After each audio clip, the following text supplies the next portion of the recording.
Oh, hello. Welcome. Good morning, good afternoon, good evening. Thank you very much for joining us. Don't panic. We've got a couple of minutes of housekeeping to get through, so feel free to get in, relax, take a breath. It's very nice to have you here with us for this e-talk on Broadening Foundation's Catalytic Toolbox. My name's Peter, and if I ask one of my wonderful colleagues to move to the next slide, so I can have the unpleasant thing of looking at a picture of myself. And with my colleague Alessia, very happy to welcome you here and host this e-talk over the next hour or so. We're also supported by our colleagues in the Impact Europe team that some or all of you may have also come into contact with, Isabel and Philippa, who are also on the line with us. And for a little bit of housekeeping, we are planning to have a e-talk, no great surprises, in that we'll share some great insights from our speakers and then look to have a short Q&A towards the end of the session. We are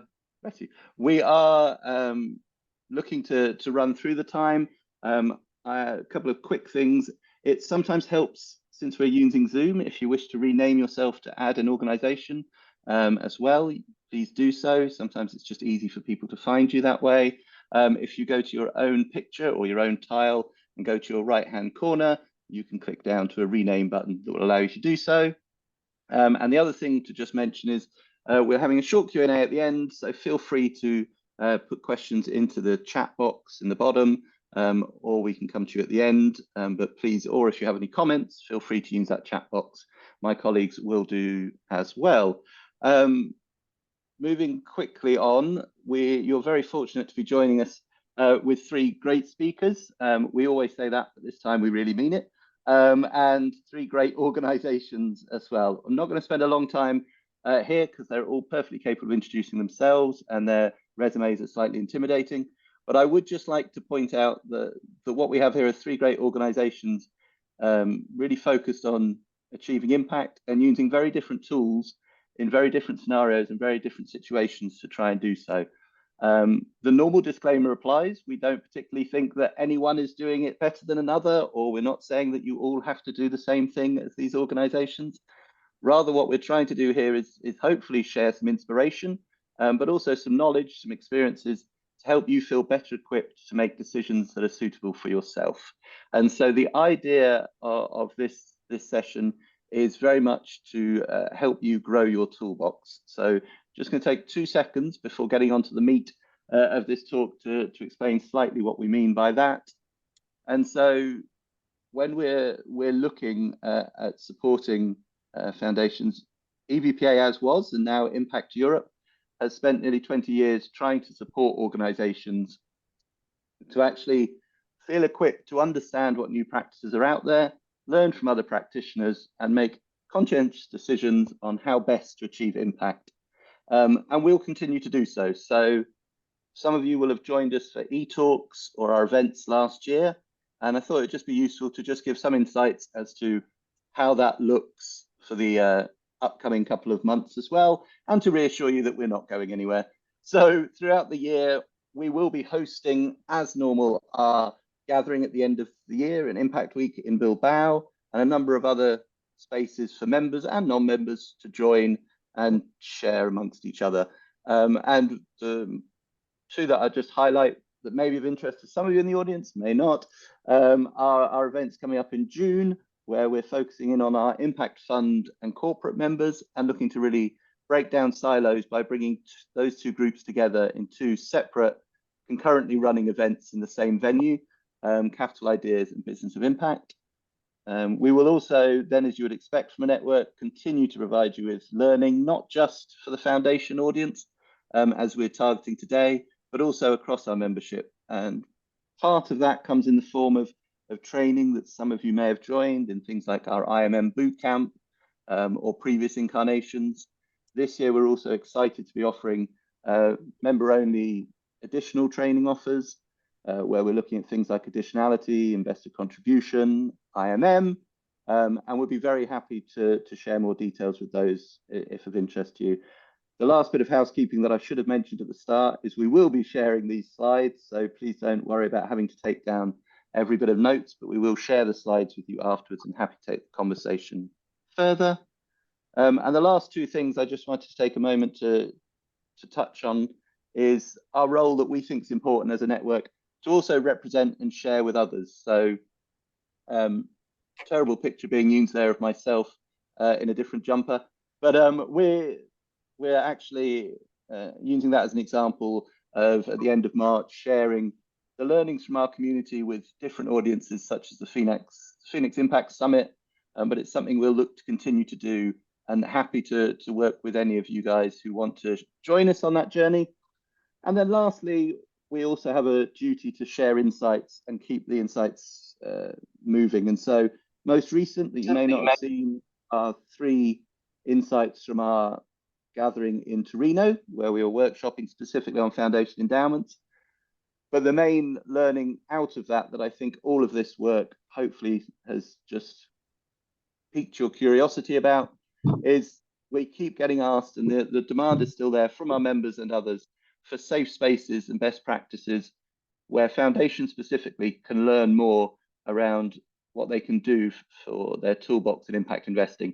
And we also realize this is quite a large objective and not one we should try and attempt on our own. So with that in mind, we are very happy and very excited, and it won't come as a surprise because you've already seen the slide, to be working with our friends at Filea very close this year. And I was just going to ask our good friend Hannah to share a couple of insights as to the next couple of touch points coming up for this community before handing it over.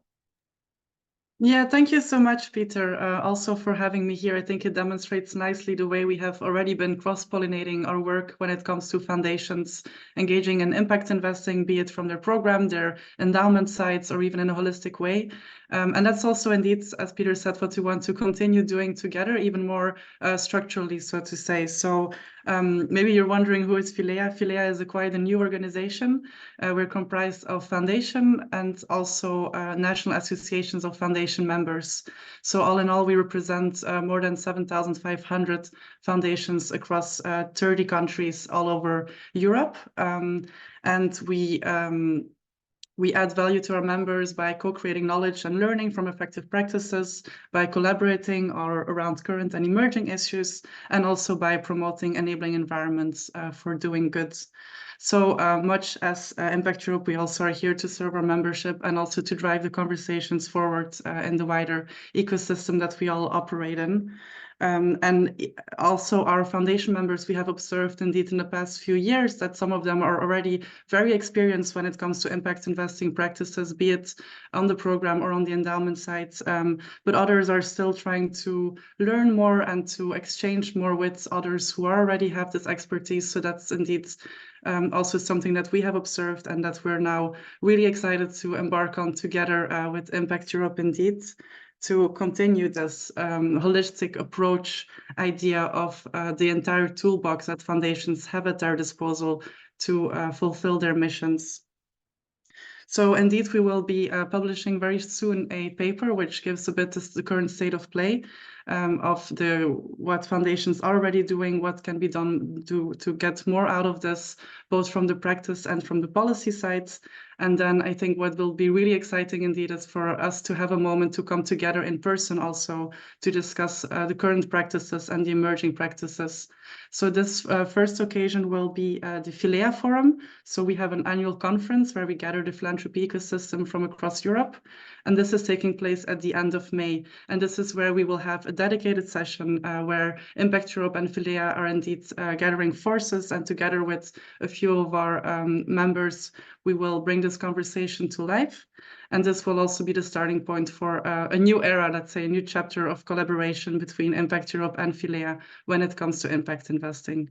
So this is just to unveil the tip of the veil, but we'll be very happy to provide you with more information afterwards. But I'm also really looking forward to hearing from our expert speakers today. Thank you. Thank you so much, Hannah. And sorry, I'm getting confused with too many screens open in front of me.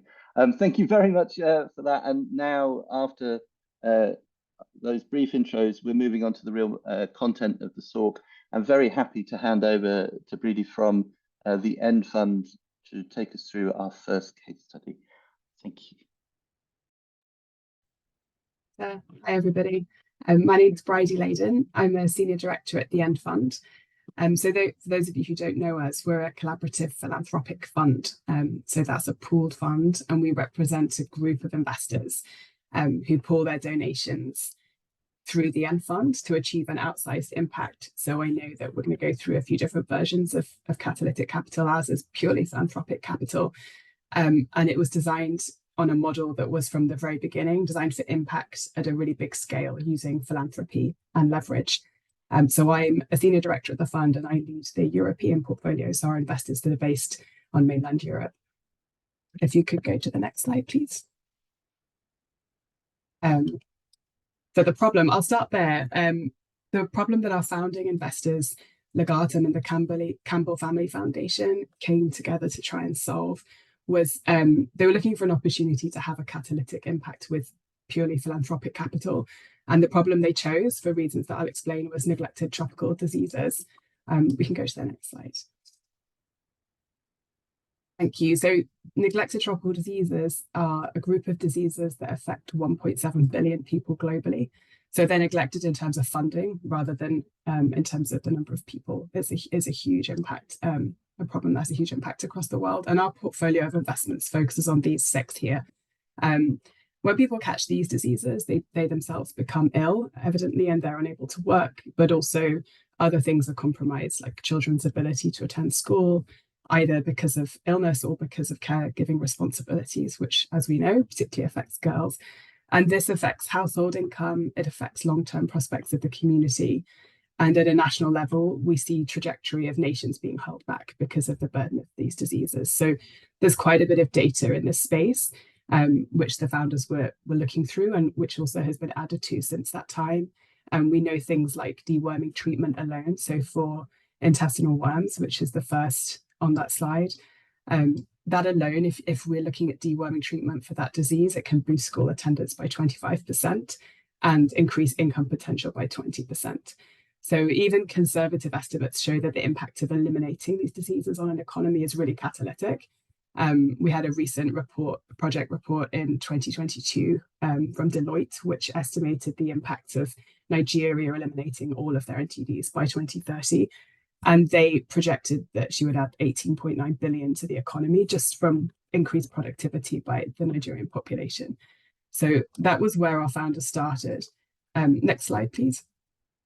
They started with looking at these diseases because the Legatum founders, one of them read an article in the Financial Times, which outlined the opportunity to address these. And so there was a leading parasitologist that was interviewed at the time, Professor Alan Fennick, and he was explaining that it wasn't something that needed innovation. It was something that needed funding, a bit of innovation, but mostly funding. And the goal was to not just treat, but ultimately control or eliminate those diseases. And that presented an opportunity for the founders to have a really catalytic impact with a significant injection of philanthropic capital. So without that, the diseases can be treated, but it was the opportunity to make a real step change that really appealed to them. And so Legatum made initial investments to enable treatment programs in 2 countries, Rwanda and Burundi. And they treated 9.7 million people in just 4 years. So they proved to themselves that this was possible. And then they started the End Fund. Next slide, please. So this just quickly shows you how the organization is structured when people invest through the fund. So they considered collaboration essential from the very beginning, and the End Fund was established as an independent organization. So their initial investment mobilized other philanthropists, and the End Fund is envisioned as a bridge between a number of different actors in this field. So we have the Ministries of Health in countries with a disease burden who own the strategies, the NTD strategies. We have funders, international funders who are investing their philanthropy, pharmaceutical companies who are providing the medicine. It's a huge drug donation program. Last year, it was worth over $550 million US. And lastly, also the implementing partners, so local and international organizations who are working to distribute the medication and perform operations and so on. So we leverage these drug donations and provide funding where there are treatment gaps, technical support on project design, and coordinate with ministries of health. So it's quite a kind of it's quite an interesting model. I know it's one that we see a lot of. If we go to the next slide, please. this is a fairly sort of our organization on a slide to sort of make it a little clearer, but the vision of the End Fund is to enable 500 million people to live free of the burden of NTD. So that would address a third of the global burden. It's not all of it. But specifically, we start with investable opportunities to end those diseases, and countries define those opportunities. So it's their national NTD priorities. And they live within one of our 4 investment funds, which you can see along the side on the right. They're disease or country specific, and they ladder up to a coherent strategy. And they form the basis of our grant making to governments and implementing partners. And we put those opportunities in front of investors for philanthropic support. And once they're funded, we act as a fund manager and a technical partner to governments. And you can see the investors and champions element. Our investors or donors are typically also advocates. We have wider advocacy and communications work through which we demonstrate the impact of partnerships.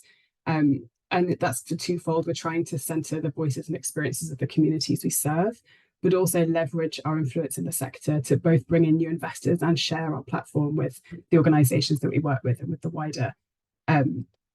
wider organization.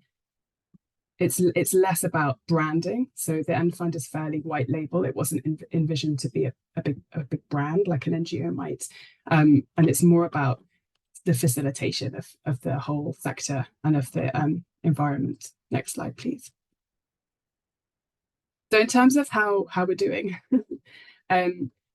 we can go straight to the next slide, actually. This is a map. The next slide is a map. There you go, to show you where the fund is invested. And you can see the majority of the work is in Africa, some work in the Middle East and Asia, and Guyana in South America.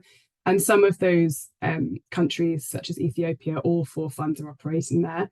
Others, there's 1 or 2. And so you can see roughly where those investments are across the countries. Next slide.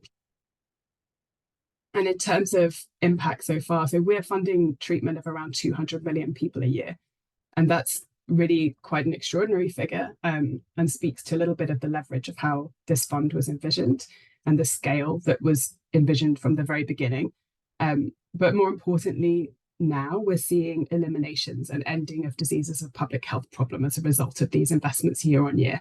And so that's when we reach a threshold that the World Health Organization has approved where we can stop mass drug administrations. And since 2012, the End Fund has contributed to reaching those thresholds. And I mean, for trachoma in Mauritania and Eritrea, 2 states in India for intestinal worms, and then for lymphatic filariasis, we've seen the elimination in Guyana and Kenya.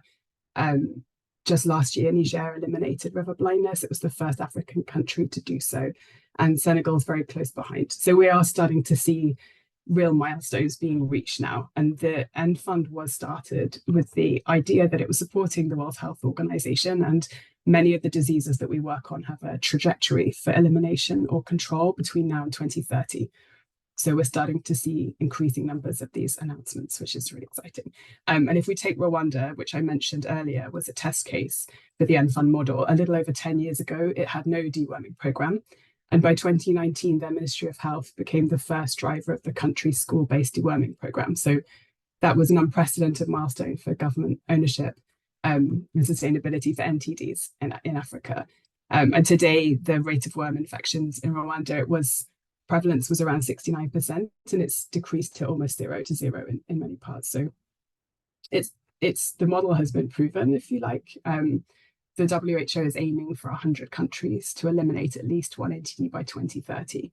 And so far we're at 50. So we're about halfway there. It feels achievable. And we want to help governments and local health entities become self-sufficient to the point where we're no longer needed. So effectively, we're working towards seeing an end to NTDs, but also the end of the need for an organization like the End Fund. Next slide, please.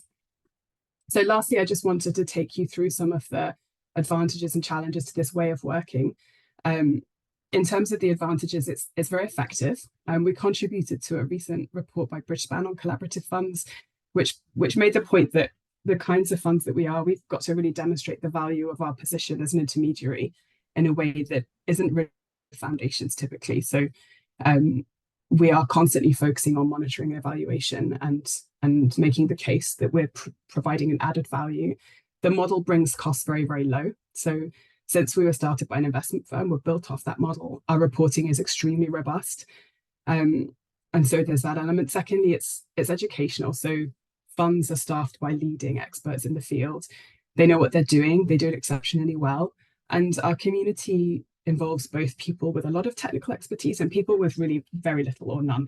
You don't have to know anything about NDDs to get involved, which is one of the benefits of working this way.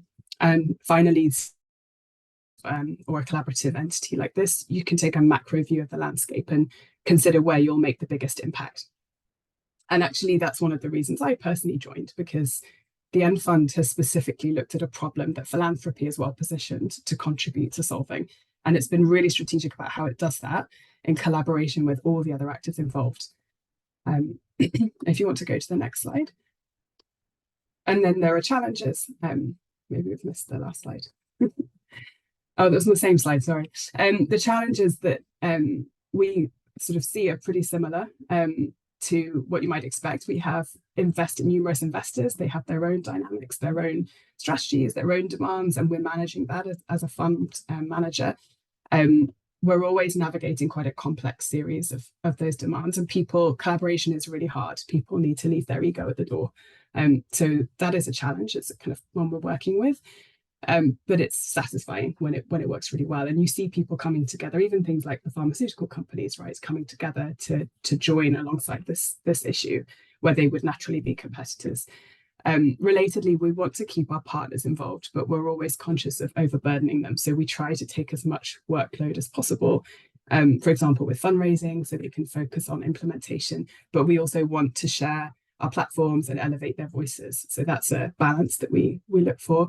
And cross-sector collaboration is something that I think we would always love to do more of. We know some sectors make a lot of sense to work together with, like water and sanitation or nutrition, and funders aren't always set up to work that way. So I think that's an ongoing challenge. I don't think it's necessarily unique to our model, though. And one which I didn't list here, but we're not terribly sexy. So impact investment, I think, can be quite exciting. Finding kind of new and innovative things to do with your capital. There's nothing terribly innovative about this. It's proven and it needs funding to scale. And I think that's something that's quite interesting to think about when you're trying to mobilize capital is, does something need to change, or is it just that this type of capital you're looking to mobilize is what's really required and at what scale? And then start there. And thank you. That's I think that's all from me. Thank you so much, Bridie, and I'm Alessia. For those of you who know me, the colleague of Peter. So I will thank, of course, our first speaker. I like a lot the quote, "Leave your ego at the door." So I think in our ecosystem, this is pretty cool to keep in mind. And I would like to give the floor now to Caroline from the Rain Foundation. So she will do the same, presenting her case, and then we will continue. And of course, as Peter said at the beginning, please include your questions in the chat. So afterwards, I can moderate this session and I can ask questions on your behalf. Caroline, the floor is yours. Thank you, Alicia. And hello and greetings from a very windy and stormy Plymouth in the southwest of the UK. And so I'm here by coincidence, and I also want to talk about our experience in place-based giving in Plymouth as well. So in terms of our own approach to catalytic grant making, we are a family foundation, and we take an approach of relational philanthropy. And I say we're going to look specifically at Plymouth over the next few minutes. So next slide, please. So just a little bit about the Rank Foundation. We're an endowed foundation. We have an endowment of about £270 million. We distribute around about £10 million per year, half of which come from the endowment and the other half from other funders or investors. We consider ourselves to be an operating foundation, and by that we mean that it's more than the grants. It's certainly more than the money. Some of our what we call our proactive flagship programs are included in our operating side, which is our Time to Shine leadership program, where we support people into the social sector to create a career in the social sector, Profit for Good, which is to encourage more enterprise within the social sector, and place-based programs. And we have a very broad network of over 1,200 members, and this network is, real people, real organisations in real places across the UK, who we have either funded or supported, or whom we work with, and we have a digital platform for them to engage with one another as well. Our approach really is, what we're here to do is to support that network. We're very clear that they are the experts in the field of what they're doing. They are here to create change, systemic change, to support the people and communities that they're passionate about. And we have two levers. We have the lever of leadership and enterprise. And with those levers, we're interested in the leader, who they are, and the enterprise is how they do things. And then what they do is up to them. And this gives us great freedom to not be in a specific thematic approach, but to support a place. So next slide, please. We take an approach of relational philanthropy, and we always have done. And a really good example is that after this Zoom meeting, I'm meeting with our chairman, and we're spending the next 48 hours visiting charities, social sector organisations, and leaders across Plymouth, because that's what we do, and that's how we learn. But in terms of where we see ourselves on this spectrum, I'm sure it's one that you're familiar with. We do support social purpose organisations that are pretty much grant dependent, always have been, mostly will be, and we support and encourage those towards some sense of sustainable, but we're less likely to work with the for-profit sector. This is just where we are and how we have been designed in our DNA. So our investing for impact is on the grant making to the social investment side of the spectrum. Okay, so moving on to our place-based programs. We've been working in place for almost 2 decades now, and why we do that, what was the problem? The problem was going back 20 years, we worked in a place called Burnley in the northwest of England, and there was civil unrest, which was very unusual at the time. I think sadly we see a lot more of it now, and that unrest comes from, we obviously haven't got the time to go into the details here, but very much around inequality, poverty, unfairness, lack of opportunities, and we all know that philanthropic money has been around forever, yet these problems continue to challenge us, really.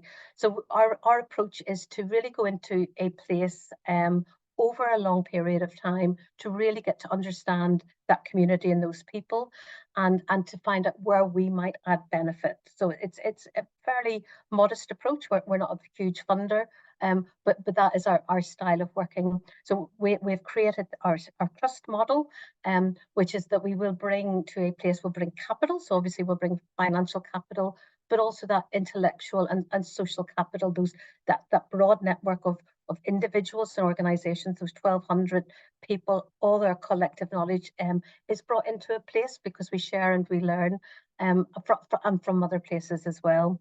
Relational is pivotal to us, that we spend time to get to know people and build relationships and learn from them, specifically around the leadership in a place. Appreciating that each and every city, and we mostly work in small cities in the UK, is unique. So we have no one size fits all whatsoever, but we will learn from other places. We look at what's going well, what's looking good for a place, not what the deficit is, what's wrong with the place. We seldom look at those indices of multiple deprivation, because they're quite disheartening. We really want to know what are the opportunities coming into a place, and we've been working in Hull, Dundee, Plymouth, as I mentioned, and we're starting to look at Sunderland, and these are all relatively small cities that have huge aspirations, but lots of societal challenges.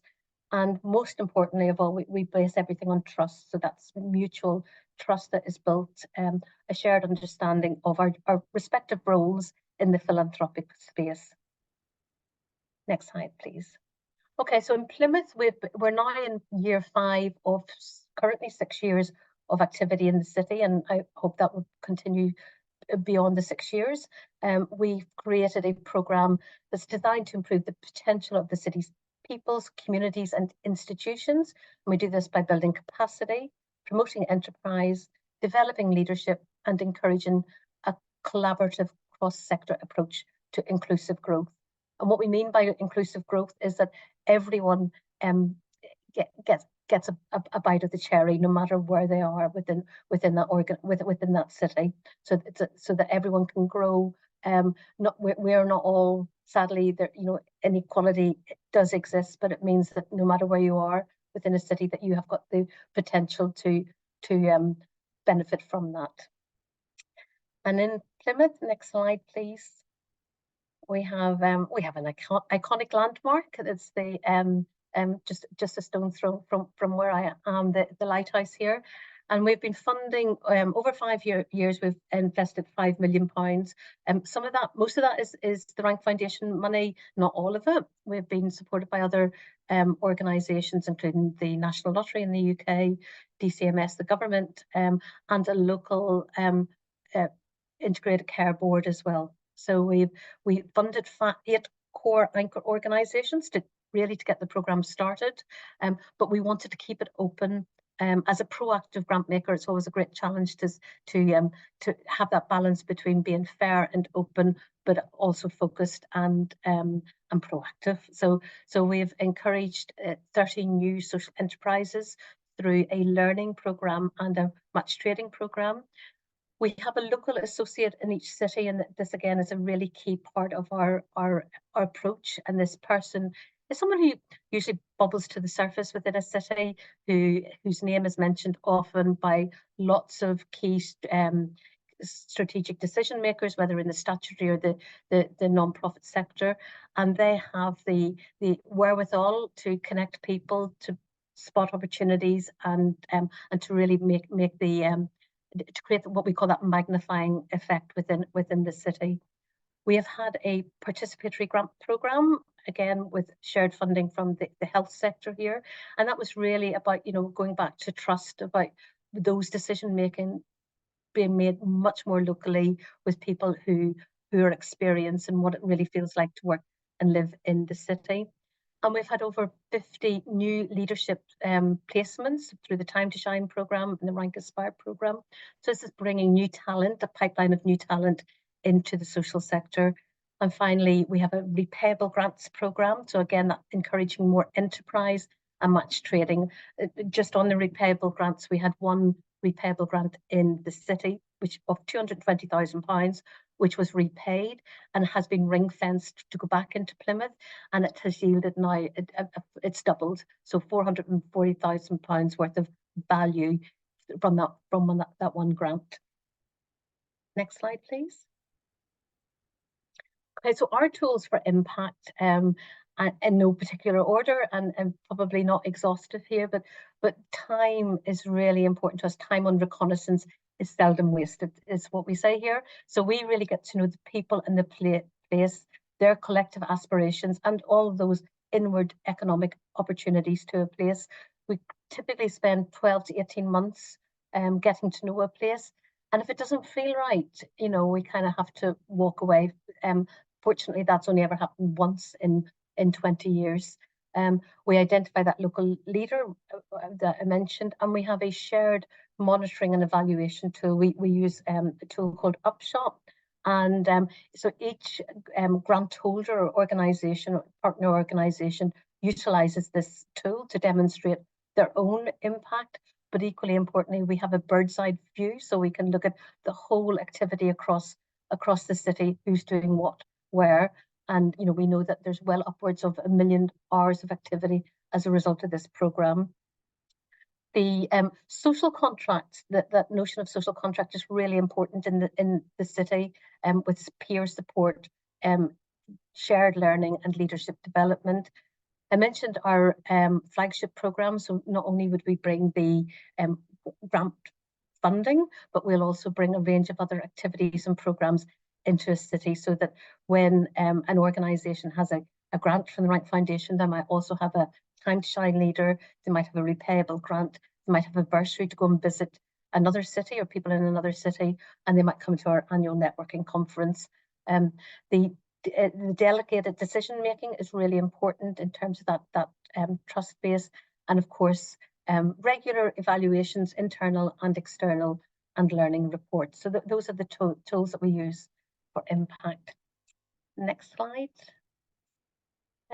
So what's the difference? I think, you know, from our experience, there's definitely a sense of greater collaboration. There's a stronger social sector voice, that effective distributed grant making, but also disruptive grant making, I think is really important, that that local knowledge will make different decisions to ones that me and my colleagues may have made from a distance, and that's a really good thing.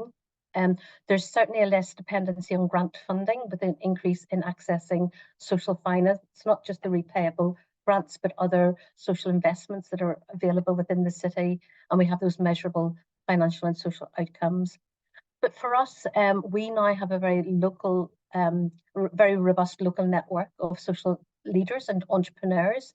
They are collectively addressing those entrenched societal challenges.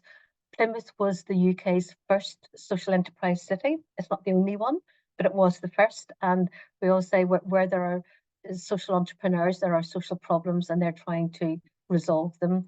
And they are supporting us using our levers of leadership and enterprise to do that.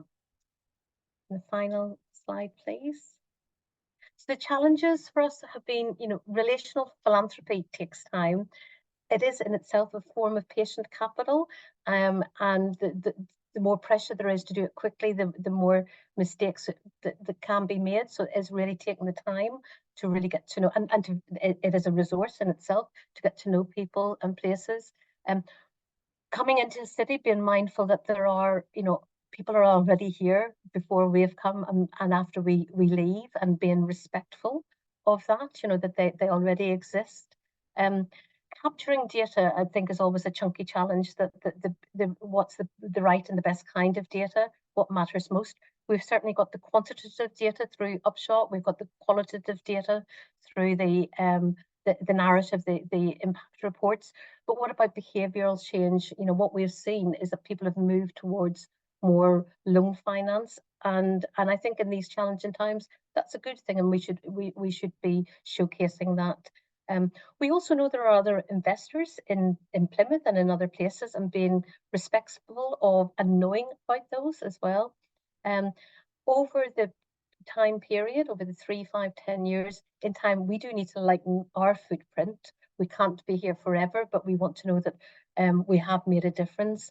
And finally, the challenge really is sharing the story, our story, your story, and learning from it. And I hope that this Zoom call will start to address that. Thank you. Thank you so much, Caroline. And if I need to do the same that I did for Brady, I would take this sentence from your presentation: no one size fits all. And I think that everything that you have presented, and also the reason why we're all here, is that we believe that you need different tools to address different needs, also in terms of financial instrument used. So I'm happy now to give the floor to the third case and the third speaker. So Amy, the floor is yours, and I will encourage the audience, the participants, to share their questions with the speakers, so then we can have a fruitful conversation after the presentation of Amy. Please, Amy, the floor is yours. Thanks, Alessia, and it's lovely to see so many people here today. So thank you for giving up your time today. So I'm Amy. I'm the CFO at Sumerian Foundation, and we're an impact first investor.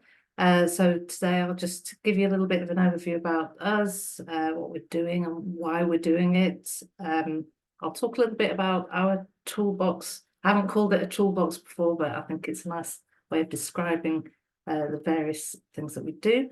I'll try and bring out like the upsides and the downsides, and I'll also tell you about like some of the things that we've learned since we've been going. So compared to Bridie and Caroline, Sumerian, we've not been going for quite as long. We started making our first investments in 2017. And I've got a photo here on the slide of the team. So there's actually 5 of us. So in this photo, there's Isabel, me, Chris, and Nivi. And there's also a lady called Larry who was on sabbatical when we took our team photo. But this has been the team since we started. We make impact first investments. We've focused in the UK on anything to do with social inequality. So we decided early on that we wanted the impact area to be broad so that we could address whatever the need was. What we've found is that that's tended to therefore be around things like financial inclusion, housing and homelessness, mental health, education, employment. So it is anything. We're quite happy to address any sort of social inequality in the UK. And the toolbox, when I talk about it, it's kind of bespoke. We try to just provide the organisations that we work with whatever it is that they need to thrive. So we all know that some of that is going to be money, and for us that means a repayable form of financing. But it's other things as well. Everybody needs different things in order to just survive and thrive. So far we've invested in 18 organisations, and we think that we'll probably invest in about 6 organisations a year. So that's the sort of level that we're at. So if we go to the next slide, I'll just on the next slide explain why did we decide to do this. I think back in, so obviously I was there when we set things up in 2016 and then started making investments. We don't have our own capital, so we're using money from other foundations or high net worth individuals. And the reason why we started doing this way was because we could see that there was a gap for social enterprises in the UK. So back in the day, in 2017, we tended to find that when we're looking at social enterprises, they're probably around the sort of £200,000 turnover mark. So this is like a micro entity really in the UK. And we weren't seeing then much being able to grow. So we could see that there was a gap. And when we were looking at it, it tended to be that there wasn't the right kind of investment that was patient and long term. But what we were seeing with those social enterprises was that the underlying impact, whether it was helping people who are homeless or helping children in the care system, the underlying impact was huge. So we wanted to address what we saw as that gap by providing the right sort of support. And as we went on from that, you can see the stats on this slide. We realised that we also wanted to make impact investment accessible for all. We tended to find that lots of social entrepreneurs, social enterprises led by women or led by people who are Black or from ethnic minorities, weren't receiving large amounts of investment or any investment at all. So we wanted to make sure that what we were doing was accessible to everyone and inclusive. And we also always ask ourselves the questions, what would happen if we didn't do this? So for most of the organisations that we work with, we're the first time they've ever taken on investment. And so naturally we're looking to see, well, would somebody else do it if we weren't doing it? So that's always a question that we have when we're doing this work. Next slide, please. So I've kind of tried to explain the tools that we use. The way that we work is we provide a lot of pre-investment skills support up front. So when we meet with somebody who might be thinking about social investment, we tend to start at their pace, getting to know each other and building that sort of trust, understanding what sorts of support needs that they might need. And this is all done in-house. So that photo of the team, it's us who are doing that. We all come from a background where we've either set up our own businesses or worked in growing organisations and had to make those sorts of challenging and difficult decisions to grow something. And then when we do make the investment, we co-design with the partner organisation what the terms of that would be. Normally they're asking for around, say, £100,000. So it's the largest we've ever done is £200,000. It tends to be very long term, like around 10 years. We'll use whatever instrument is most appropriate, depending on their legal structure or what it is that they feel comfortable with. So it might be equity, but we do a lot of revenue share agreements. or softer sort of loan type agreements. It's all repayable, but there's usually like quite a bit of a repayment holiday whilst they're growing. And then once we've invested, we also keep supporting them. So it's often the same person who's met with them initially. We'll work with them over sort of 6 months, a year. We'll be making the investment with them, and then we'll continue to work with them for several years. And that might be strengthening their governance or helping them put in place financial management systems, all those sorts of things. We do it all in-house. Next slide, please. So look, this is probably going to be obvious that there's upsides and downsides to doing this. And I put on a picture here on this slide from our most recent network day. So the upside is, it is a really nice way of working. The people in this picture, I know all of them, well, I'm in that picture, but I get to know all of these social entrepreneurs, and we have a long-term relationship with them. And the great thing about that means that we can be very quick and we're very approachable. And hands-on, so we can react quite quickly, particularly if somebody is facing a particular problem or challenge. And it doesn't mean that we can make sort of address that gap in the market where often entrepreneurs who might not appear investment ready because they need a little bit of extra support, because we can do that support, it means that we can get people to the point they can take on investment, and we can be really flexible and bespoke. The downside is probably obvious. We can only do a few investments. I reckon that one person on our team can maybe manage up to 10 investments, and they're long term. So that means that we're not doing that many in any one year. That's a high cost way of working as well, because we're keeping all the costs within us because we're doing it in-house. And because most of the organisations that we work with are only really wanting maybe up to £200,000, that ratio between cost and capital deployed is really high. And of course, these are really high impact social enterprises, but often because of the areas they're working in, they've got very low margins, which means any sort of financial return is likely to be low and slow. So those are the upsides and downsides. If we go to the next slide, I'll just finish with some of the lessons that we've been trying to capture as we've learned as we've gone along, and we're still learning. And the photo is from one of our investees called Innovating Minds, who works on mental health in school settings. So what we've learned from working with these sorts of enterprises, and it kind of echoes a little bit what Caroline was saying, you know, that it's really important to do that building trust with somebody. It is a relationship. So and it's particularly important for social entrepreneurs who have lived experience of the issue they're addressing, or come from communities that haven't had this kind of support before. So it does take time, but it is the way we do it is by providing practical, useful support. So that in itself builds trust. We have really found a lot more that diverse communities haven't had equitable access to social investment, and that can create a power imbalance. It helps that we're small and a small business as well. We're kind of the same size as they are, but we have to be mindful of the fact that if we're the ones with the money and the knowledge and skills, that can create a power imbalance. Third lesson, people are important. I know we all know it, but the way that we're working, we're really investing in people. Look, for anybody here who's ever, I set up my own social enterprise about 20 years ago, and I went bust after 2 years. So it is not for the faint-hearted. It is a really hard, very rewarding, but really hard work. So remembering that when we're making these investments is key.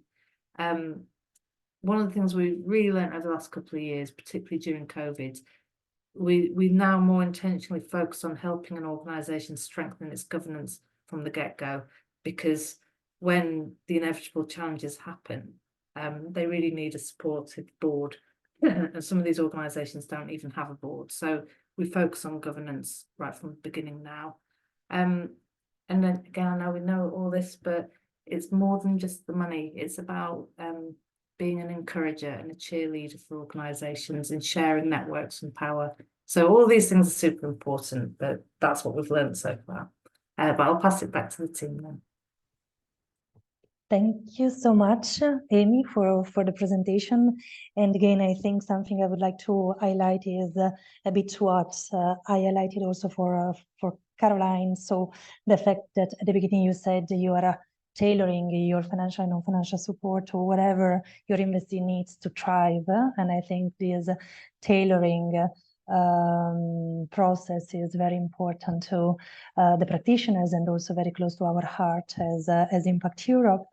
And also I think that you said that you have started because you have seen a gap in the market, which is exactly what we say when we highlight the power of catalytic capital. So a capital that can really go where gaps and failures are and try to address it.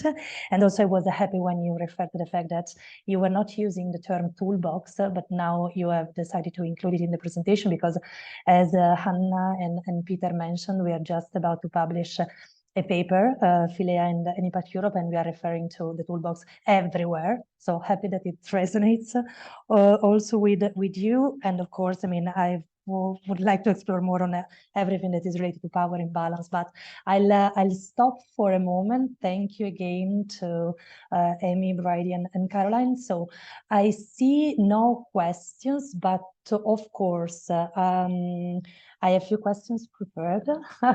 And yes, maybe I will ask Brady, Caroline, and Amy to put their camera on so we can stop sharing the slides and we can see each other. And I reinforce the message. There will be a members only session in few days, so you will have the chance to interact more with the speakers, but don't waste this opportunity and ask questions. I'll start with Brady then. Same question for the three of you, but considering all what you have learned throughout these the years, if you need to pick just one thing, what is the thing you would have done differently at the start, considering the knowledge you have now and the knowledge you have acquired through the interventions? Over to you, Brady. Thanks, Lesia. That's a great question. I think it probably depends on whether it's the end fund. So, or me personally, having not been there since the beginning, I think certainly for the end fund, Legatum have used end fund a lot as an example of something they've done that was very successful, and they've used that model again for the rest of their philanthropic portfolio. But I have heard them talk about the fact that I mentioned before that we are quite white label in our approach, and we're not brand focused like an NGO might be, because we don't need to be. It's a small community. However, I think they have talked since about how we could maybe toot our horn a bit more. We could have shown what we were doing a bit more, you know, to prove that role as an intermediary, why it's useful. Is a little bit of a double-edged sword in that respect. So I think we could have been more open about our achievements without going brand heavy. I think personally, having joined later in the process, it's been quite interesting that since we've been working for a long time with this small pool of global health funders, we've not made those kind of cross-sector arguments as much. We've been talking to people who know about global health. Sometimes they even know about NTDs, and it's quite technical as a landscape. And like I mentioned, you don't need to be technical. So we could have made that more accessible. I think that language more accessible. And when I speak to new funders now or potential investors, I often don't go into the details of the diseases for some time. It's more about the scale, the model, the opportunity to have impact. So I think it's worth thinking about how you're framing your language and how you explain your model, because some people will get it straight away, but if you're new to the area, you might not. So they would be my kind of reflections. They're not official end fund learnings though. No, but thank you so much, and actually also for highlighting from your personal point of view and from the end fund. And I think that's how to frame well something that is maybe not so familiar. Many people are not so familiar with it. It's something that is also very close to us as Impact Europe, as infrastructure organizations. And this is also linked to the question I just got now, and I will ask the questions afterwards. So Caroline, maybe over to you, the same question. One thing that you would have done differently with the knowledge that you have acquired throughout the years? Yeah, again, very good question. I think for me, it would be, we're coming from a position of encouraging collaboration and connecting among social entrepreneurs, social sector. And really what I think we're starting to do a bit more now, but didn't do in the past, was look inwards among the funding community, whether that's in the grant funding, the government, local statutory organisations, or other independent investors, and see how we could connect and collaborate better. I think it's an area that is shifting and is changing. So I'm going to kind of go a little bit easy on myself here and think that there maybe hadn't been that appetite going back 10, 15 years ago, but there's this, and so I suppose for me it's maybe saying having the confidence to step up and ask of other funders what we are asking of our network of social entrepreneurs to connect and collaborate. Great, thank you so much, Caroline. And again, I think that also not underestimating the effort you should put when you want to collaborate with others. It's definitely something we all need to take into account while trying to and achieve systemic change. I've seen a question about systemic transformation. I've seen Brady already answering something, but I'll go to Amy now. Same question, Amy. From your personal point of view, Sumerian Foundation, both of them, it would be interesting. So can I just check the question, what one thing would I wish I'd learned earlier? Yes, or even two, if you want. I'll answer it in that sense, because there is one thing where if I was going to share this sort of lesson, because it was a really hard lesson to learn, was around supporting organisations with governance.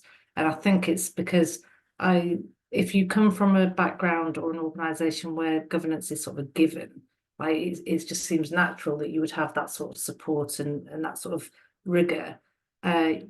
You can easily take it for granted and forget that lots of social purpose organisations don't have it. And when I'll give you the specific example when I learned that lesson, it was one of the oldest social enterprises that we've invested. So we invested in 2018, and when COVID hit, they were hit really, really hard. So working with people who are homeless, suddenly trying to work with people who are in temporary accommodation, having to adapt all of your operations, and they were being totally done over by somebody who'd given them a contract, who sort of reacted by basically not paying them. So struggling to pay staff, all those sorts of terrible things, a terrible storm of things at one time. And they didn't have a board. It was this wonderful woman. I won't name it, but she's amazing. And she ended up in A&E, and we spoke about it afterwards, and she'd gone into hospital. So A&E in the UK is the emergency room. It's where you go if you're really ill. And she thought she had COVID. And she said they were really kind, and they tested her and checked her all over, and they said, you're okay, there's nothing wrong. And she said to me afterwards that she felt that perhaps it was just that her heart was breaking. And it was the most awful thing as an investor to hear, is to hear this woman who's a single mother, who's a social worker, who's doing some amazing work, feeling like her heart is breaking at the awful things that she's seeing, and realizing that she had not felt able to tell me because she didn't want me to feel that this is going to break down. And what she really had needed was a governance structure in place that would have supported her, that would have been able to,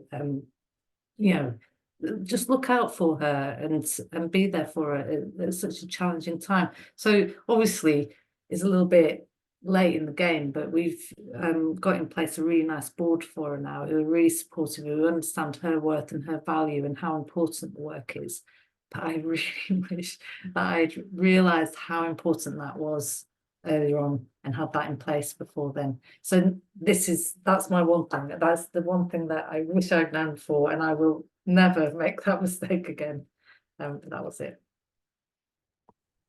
Thank you, Amy, for sharing this example, and I think this goes into everything that we also say about all the financial support, I mean, trying to support different areas of the work of social purpose organizations. So focusing on governance, but also focusing on structuring an IMM system that can support them, the organizations attract follow-on investment, any kind of help with structuring internal structure. So thank you. I will try then to address the question I got in the chat.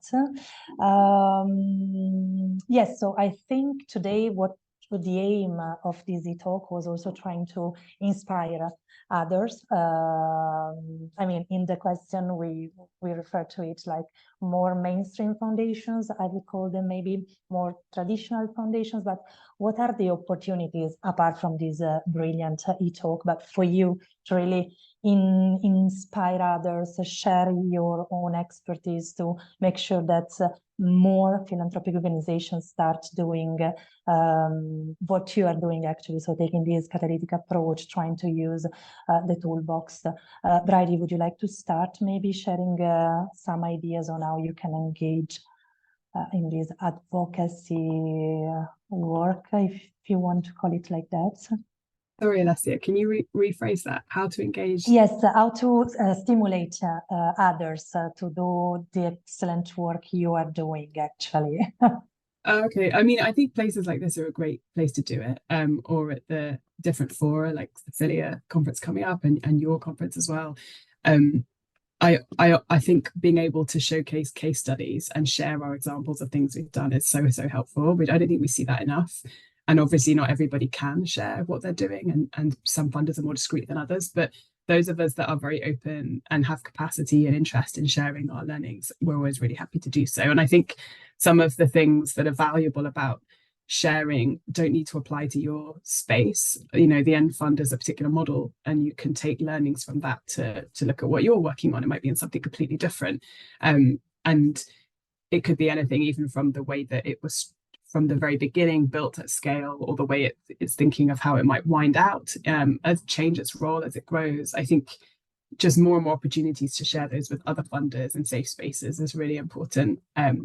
So yeah, I mean, the other thing that's worth saying is that if you're a funder and you want to, these spaces can be a nice way of trying things out, right? Like getting involved in existing collaboratives, whether it's one of these three or a completely different one, and learning from each other.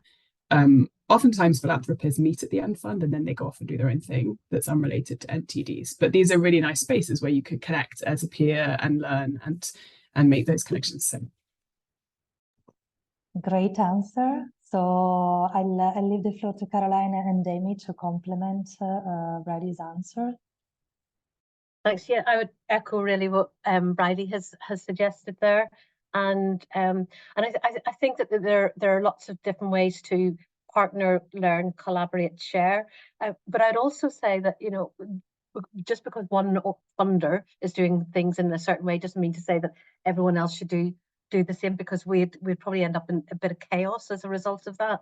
And you know, I say that as a proactive funder. We're very dependent for the organizations and individuals that we work with that there are responsive and reactive funders. Otherwise we'd all have pretty closed shop. So it's kind of saying, yes, there's always opportunities to collaborate and to share, but also being really respectful that, you know, other funders are doing amazing things, and hope that they continue to do that. Thank you, Caroline. Amy? Yeah, I mean, I think that sort of sums it all up. I think it is sort of like helpful to sort of know which bit you're doing, because I can't do my bit if other organisations aren't doing their bit. And so I think it's helpful to share what we're all doing so that we can all, what I'd love is that if you've got a social entrepreneur or a social purpose organisation, that if they had approached me, but I knew that I'm not the right person for them, that I'm better networked to just say, actually, you know what, you should speak to Caroline, or however it comes about, that we could make the whole thing a lot easier for the organisations who are actually delivering the impact, sort of have those warm introductions that happen, because I do often meet social businesses where we haven't either got enough money or we haven't got the right skills or whatever it is, but if I can be better at knowing what everybody else is doing, so these sorts of forums are fantastic for just sort of opening your eyes up to all the fantastic things that are going on out there. Great. So we wanted to try another way of concluding. So I will be sharing a few slides, but before I would like to give the final chance to the three speakers of today to share one suggestions for the other, to inspire those that are still unsure whether to start deploying different financial instruments, trying to be more catalytic, try to rework on their power imbalance, trying to support governance. So Bridie, Caroline, and Demi, in one sentence, what would you like to suggest to peers? That's not fair. You get to think about it. I'm a bit action oriented. So I talk to a lot of funders that are trying to make the right decision, and they're kind of, there's hundreds of different ways you can make that decision. And I would suggest to get started in a really small way. Like if you're not sure, just make very small movements or investments, and that's the way you can learn. But that's my predisposition. I'm a big fan of learning through doing. So but you can, that I think with this sector there is no perfect risk-free approach, and I see funders taking a more conservative approach with their funding than maybe they do with other parts of their life or their business making parts of their life, because it feels scary to get it wrong, and the impacts are human. But I think that would be my recommendation. Just get started. You were perfect even without the time of preparing it, right? So great. Caroline? And well, I'll start with an apology, because you may already be doing this, but share what you're good at. So in the last hour I've learned what I've learned is from Bridie, I think it sounds like you're really good on your stats and your detail and your data, and they kind of put it out there saying we're really good on stats and detail and data, and for us to learn from that. And equally with Amy around governance, and governance is such a huge area, but it's to have that knowledge and expertise to be able to know that's a signpost that one could go there. But apologies if you do that already. Nice, thank you, Caroline. Always good anyway, even though people are doing this, to keep refreshing minds. And Amy, last but not least. So Bridie, you did have the opportunity of going first. I was going to say the same thing. Just give it a go. I think if you see something else that you recognise, is within your skill set, you've got maybe some expertise in house that would be useful. Whatever it is, you can start small. Sometimes the thing that I wish we had would be to be able to do grant funding, because you could just start there and give it a go. And I think learn by doing is always easier. But yeah, no, it's and look, I'm always happy for people to just drop me a line if you need anything, any templates or any case studies. More than happy to help out. Great. So I'll reshare the screen in a moment. I wanted to I would like to thank the speakers, but before I start sharing my screen, so people will not leave me. But it was a real pleasure to hear from these, I would say, three wonderful women. I'm a bit obsessed by gender balance. Peter knows it. Sometimes we end up being just us surrounding him, basically. But Bridie, Amy, Caroline, it was great. Thank you also to Hannah from Philea, because as we said, we are working on reinforcing the collaboration. Lots of things will be shared in the coming weeks and months. So just for me now to close the e-talk, it would be great to receive the feedback from the audience, especially on additional topics you would like us to present in the context of the collaboration also with Philea. As we said, to follow this e-talk that was open to everyone, members and non-members of Impact Europe, we will have an informal members-only gathering where you will really have the chance again to engage with our speakers. A calendar invite will be sent out by the team, 16th of April at 2 p.m. Brussels time. And of course, if you would like to share your own case, your own experience, we would be happy to listen to your request. And of course, also if you're not a member and you would like to join the community, you are always welcome, I would say. And yes, I mentioned this few times throughout the talk. We have put together a report on catalytic capital. We really believe that catalytic capital can address the gaps and the market failure. So you can download it. My colleagues will share the links in the chat with you all. Happy also to hear from your catalytic stories. We are going to start with a new research series that is putting together two topics that are, again, that resonate a lot with everything that we are trying to share within the ecosystem in the last 20 years, which is additionality and which is catalytic capital along the continuum of capital. So you will have the chance to hear and read more cases. And we have just published an interesting podcast episode looking at how international NGOs can also move along the continuum of capital. And we are interviewing Paul Ronalds, that is the CEO of Save the Children Global Ventures. Save the Children set up an impact fund. So another way of going beyond grant making. And as Peter said, you will have the chance still to keep learning with us through our learning offer. Any question, you can always reach out to us. My colleagues will share the links. All the appointments, Philea Forum, Impact Week organized by Impact Europe in Bilbao. We really hope to see you there. We will keep discussing these important topics. And thank you again to our wonderful speakers, Brady and Caroline. And voila. If you have any questions, feel free to reach out to Peter and myself. Thank you, Peter, for introducing the webinar. We're incredibly in time, 15:15. So I'll stop sharing and I really hope you enjoy the conversation. For Impact Europe members, we will see each other on the 16th. Thank you.